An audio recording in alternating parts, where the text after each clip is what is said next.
Do real estate agents lie to their clients to achieve higher market prices? Okay, so this video is specifically focusing on one part of the real estate transaction process, and it's when real estate agents are negotiating between buyers and sellers and how they manage that relationship. It all starts when a seller puts their property on the market. They generally perceive their property as being worth more than what true market value is.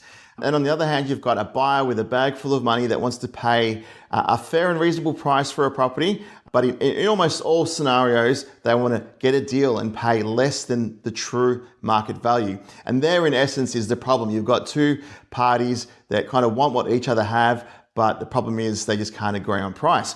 In comes the real estate agent. The selling agent's job here is to facilitate a negotiation between the two parties that's respectful, where we can all come to an agreement on what something is worth with the terms and when settlement is going to be conducted. Dealing with two parties that I wouldn't say they're hostile to each other, but their guard is definitely up. It's kind of like a game of high stakes poker where the agent has to tread very carefully to not offend someone, otherwise it can make a negotiation very difficult. The biggest tool the agents will use to make everybody love each other and come to some sort of agreement is each other's feedback.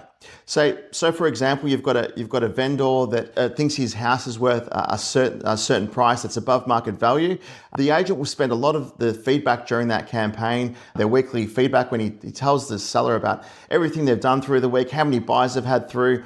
There's a lot of feedback that comes from buyers that is usually negative. Things like, oh, I think the house is too expensive. I've got to spend $20,000 fixing that, this, basically highlighting the maintenance issues, complaining about the area, the floor plan, and all that kind of stuff is collated and given to the vendors to kind of simmer on and make them kind of second guess, hey, is my house really worth this high price? On the other hand, you've got the buyers of a property. The conditioning that the agents will do on them is pretty, well, in the Melbourne market, it's pretty easy from the perspective of using other buyers.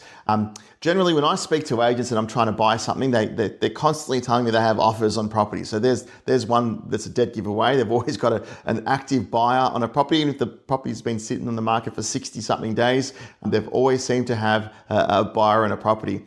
They also don't have to do that much work with buyers because we're in a marketplace where house prices seem to always be going up. So a lot of the conditioning comes from the volume of people that open for inspections. Buyers will just condition themselves by looking at the competition and getting a bit worried about missing out on the property because of everyone else that's got their hand up for it. So these are the tools the agent will use to basically help make both parties realize the true value of something. So you've got a seller that's potentially understanding market value, lowering their price a little bit, and a buyer that's pushing their price up just because of the competition that's around, and they also realize that they will have to pay closer to market value for a property.